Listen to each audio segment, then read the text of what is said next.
para os irmãos e irmãs, o Senhor esteja convosco. Ele está no meio de nós. Proclamação do Evangelho de Jesus Cristo, narrado segundo Marcos. Glória a vós, Senhor. Naquele tempo, Tiago e João, filhos de Zebedeu, foram a Jesus e lhe disseram: Mestre, queremos que faças por nós o que vamos pedir. Ele perguntou: O que quereis que eu vos faça? Eles responderam: Deixa-nos sentar um à tua direita e outro à tua esquerda, quando estiveres na tua glória. Jesus então lhes disse: Vós não sabeis o que pedis. Por acaso podeis beber o cálice que eu vou beber? Podeis ser batizados com o batismo com que vou ser batizado? Eles responderam: Podemos. E ele lhes disse: Vós bebereis o cálice que eu devo beber, e sereis batizados com o batismo com que eu devo ser batizado. Mas não depende de mim conceder o lugar à minha direita ou à minha esquerda. É para aqueles a quem foi reservado. Quando os outros 10 discípulos ouviram isso, indignaram-se com Tiago e João. Jesus os chamou e disse: Vós sabeis que os chefes das nações as oprimem e os grandes as tiranizam. Mas entre vós não deve ser assim. Quem quiser ser grande, seja vosso servo. E quem quiser ser o primeiro, seja o escravo de todos. Porque o Filho do Homem não veio para ser servido, mas para servir e dar a sua vida como resgate para muitos. São para nós, irmãos e irmãs, palavras de salvação. Podemos sentar um instante, irmãos e irmãs.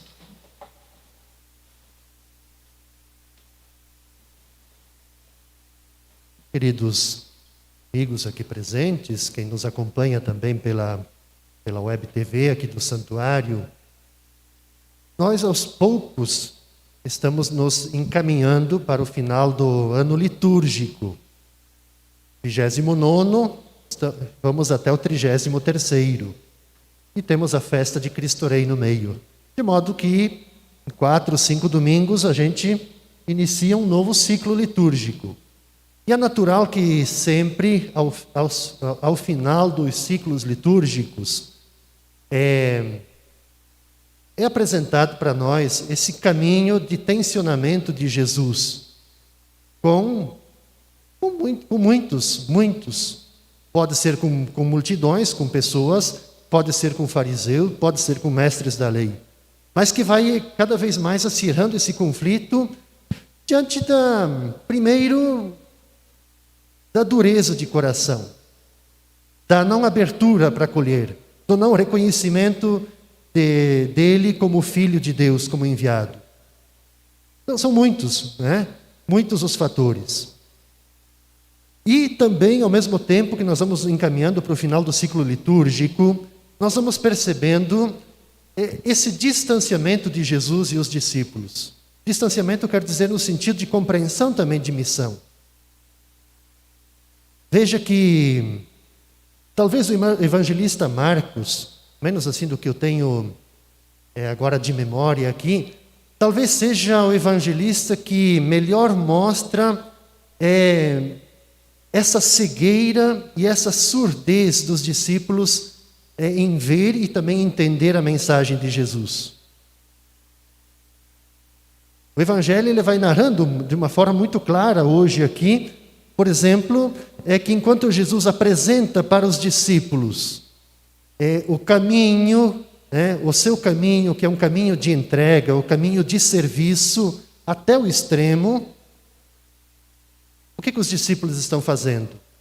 O evangelista flagra os discípulos, então, discutindo entre si questões de poder, ou de quem é mais importante.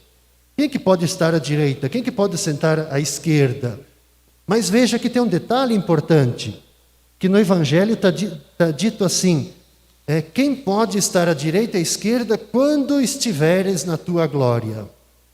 O que a gente entende por isso? Nós, obviamente, nós estamos entendendo que depois da sua paixão e morte, não é assim? Nós estamos entendendo isso, quando estiver lá no paraíso. Não, esses dois meninos aqui, o Tiago e João, não estavam entendendo isso.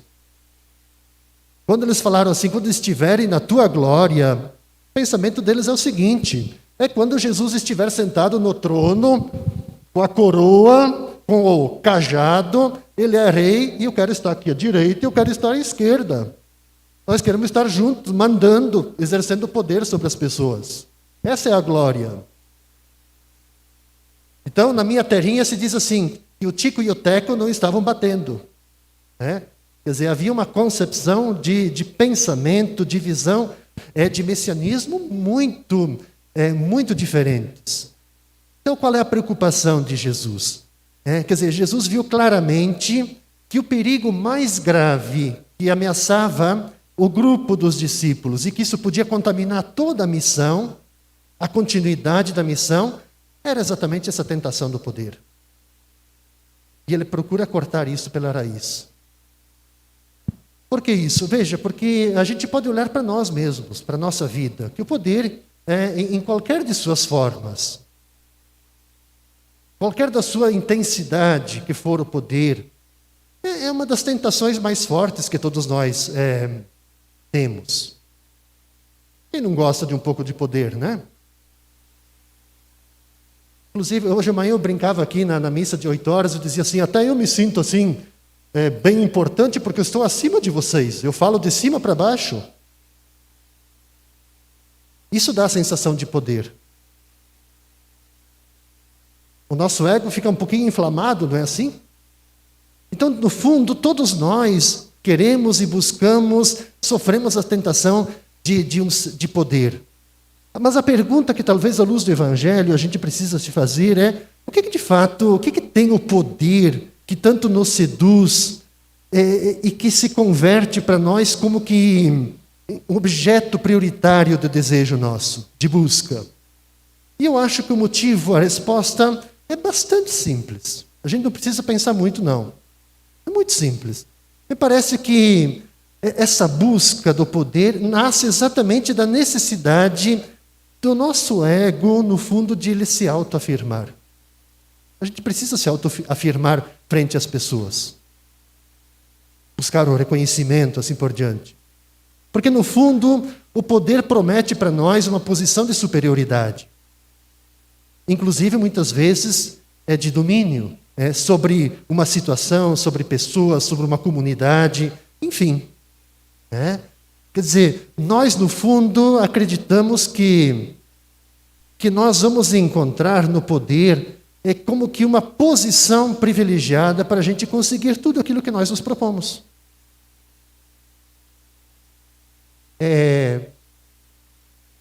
Quando a gente usa desse poder, quando a gente fica com esse ego um tanto quanto inflado, no fundo, na linguagem da psicologia se diz assim que também nós escondemos a nossa insegurança.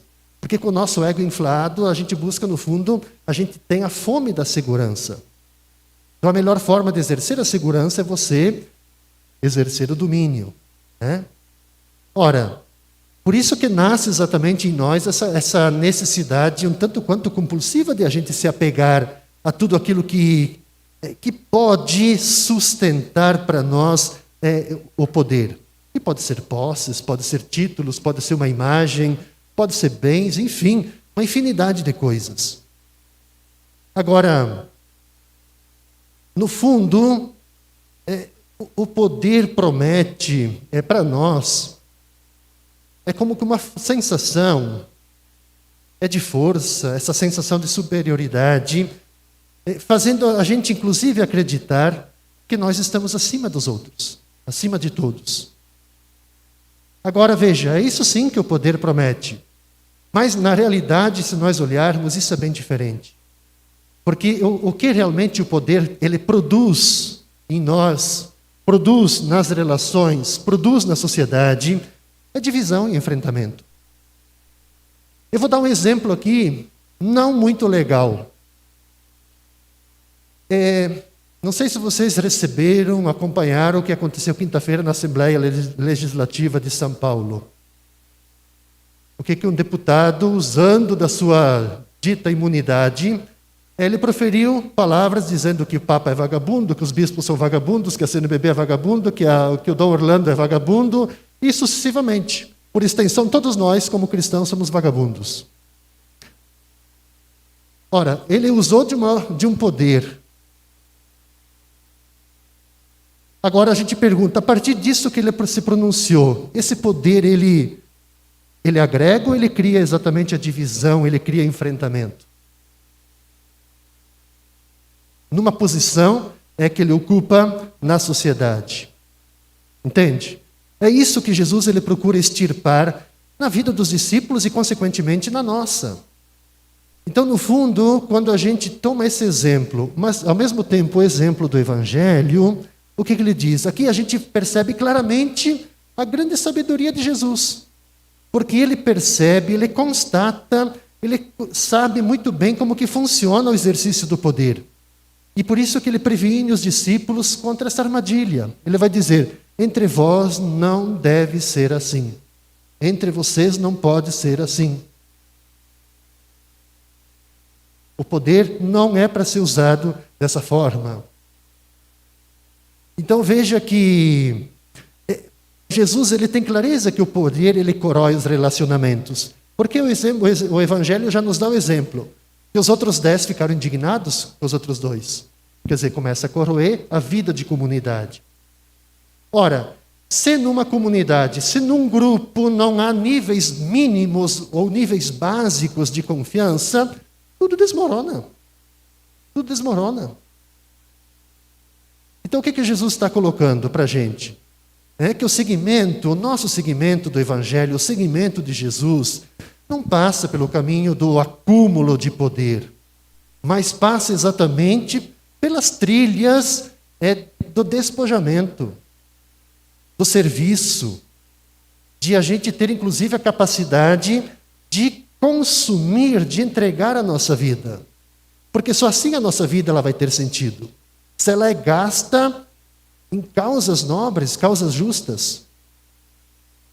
Talvez para a gente entender bem o que Jesus está pedindo aqui no Evangelho e por que ele cobra, seria interessante a gente distinguir entre poder e autoridade. É fundamental. Porque isso ajuda a iluminar e compreender a própria missão de Jesus. Porque veja, a autoridade obviamente procede de autor. Mas tem autoridade aquele que tem essa capacidade, tem crédito, tem a estima, tem apreço, tem reputação. Tem autoridade aquela pessoa que é capaz de ativar a autoria e a autonomia dos outros. Ou seja, não torna a outra pessoa dependente dele. Agora, o poder é exatamente o contrário. Porque o poder tem a ver com potestade, no sentido de força, de poderio, de mando, de dominação. Então, enquanto que a autoridade ela tem essa capacidade de atrair, tem a capacidade de convencer, o poder não. O poder ele se impõe a partir de fora e pela força. No exercício da autoridade, o centro nunca é a gente, o centro sempre vai ser o outro. No exercício do poder é o contrário, é o próprio ego, né, que se faz o centro e às vezes, muitas vezes, um centro manipulador. Então, nos evangelhos, e de modo especial aqui nesse trecho do evangelho de Marcos, a autoridade de Jesus, ela nunca deve ser entendida como uma ação de domínio, de imposição que violenta as outras pessoas. A tradução correta da autoridade de Jesus é o termo grego exousia, que é o quê? É quando as pessoas olhavam para Jesus e as pessoas percebiam que aquilo que ele fazia, aquela autoridade que ele tinha de curar as pessoas diziam, isso só pode ser uma coisa de Deus. Isso é a exousia, a autoridade divina. Então, essa autoridade de Jesus é a autoridade que ele tinha para quê? E que aqui está o desafio para nós. Como é que a gente exerce a autoridade? É a autoridade de Jesus para perdoar, é a autoridade de Jesus para curar, é a autoridade de Jesus para ensinar. Então, essa aqui também tem que ser a nossa autoridade, de fazer o bem, de a gente ajudar as pessoas, de a gente curar as pessoas. E olha o que tem de pessoas, não só doentes de doenças, mas de doenças do seu coração. Como é que a gente ajuda? Então a gente precisa usar dessa autoridade, da autoridade de Deus. Então a autoridade de Jesus, e por isso que a autoridade de Jesus, aliás, ela seduzia, ela atraía e ela entusiasmava as pessoas. Porque era uma autoridade que libertava as pessoas e não manipulava as pessoas. Então Jesus, ele tinha autoridade, no fundo, porque ele sabia o que queria. Porque ele tinha uma causa no coração. Ele não abria mão de valores fundamentais. E isso ele procurava trabalhar no coração dos discípulos. Ele tinha clareza de onde é que ele queria chegar. Ora, com tudo isso, os evangelhos mostram exatamente o quê? Que só ele era capaz, tinha essa grande capacidade de mover as pessoas, de fazer seguidores e não meros obedientes às suas ordens. Seguidores. Então me parece que para nós, caros irmãos e irmãs, eu queria dizer assim que a gente não pode ser filhos de Zebedeu. A gente não pode ser Tiago e João. Não podemos. O que nós precisamos ser na nossa vida, na nossa missão, nós precisamos ser de fato amigos entre nós. Nós precisamos ser amigos de Jesus. Nós precisamos ser como que aquelas pessoas que são os companheiros de Jesus que procuram trilhar o mesmo caminho com Ele. E é importante que quando a gente assume essa atitude, é que nós possamos compreender que só esse tipo de relacionamento, da amizade, do companheirismo, é que vai, de fato, energizar os nossos esforços, que vai potencializar as iniciativas da gente, as iniciativas da comunidade. Então, que Deus nos ajude, caros irmãos e irmãs, ilumine a nossa vida, que possamos assumir, de fato, a nossa missão como autoridade, mas autoridade no sentido de ativar a autoria e a autonomia nas outras pessoas.